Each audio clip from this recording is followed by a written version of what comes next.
నియంత పాలనని కొనసాగిస్తూ సాధించుకున్న తెలంగాణలో స్వేచ్ఛాయుత తెలంగాణ, బంగారు తెలంగాణ అంటూ మాయమాటలు చెప్తూ తెలంగాణ రాష్ట్రాన్ని మొత్తం అంధకారంలోకి, నిర్బంధంలోకి నెట్టే ప్రయత్నమే ఈ కేసీఆర్ ప్రభుత్వం చేస్తా ఉంది.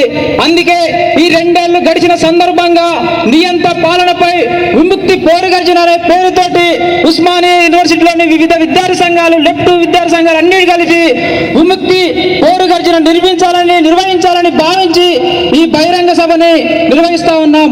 అందుకే విద్యార్థి మిత్రులారా, సాధించుకున్న తెలంగాణలో తెలంగాణ రాష్ట్ర సాధన కోసం క్రియాశీలకంగా ముందుండి పోరాడి సాధించుకున్నాం.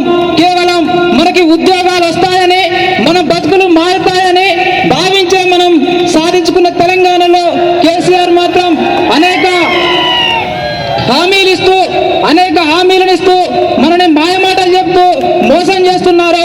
కేసీఆర్ మాయమాటల్లో మనందరం పడొద్దని, తక్షణమే 1,00,000 ఉద్యోగాల్ని భర్తీ చేయాలని, అలాగే దళితులకి 3 ఎకరాల భూమిని ఇవ్వాలని, డబుల్ బెడ్రూమ్ ఇల్లుని తక్షణమే ఇవ్వాలని కోరుకుంటూ కేసీఆర్ ని డిమాండ్ చేస్తూ తెలంగాణ ఉద్యమంలో క్రియాశీలక పాత్ర పోషించి అనేక మిలిటెంట్ ఉద్యమాల్లో సైతం 3 అంచెల 5 అంచెల వ్యవస్థని, పోలీస్ నిర్బంధ వ్యవస్థని ఛేదించి మిలియన్ మార్చిలో ముందుండి పోరాడినటువంటి న్యూ డెమోక్రసీ పార్టీ రాష్ట్ర సహాయ కార్యదర్శి కామ్రేడ్ కోట రంగారావు గారిని మాట్లాడాల్సిందిగా కోరుతూ ఆహ్వానిస్తా ఉన్నాను.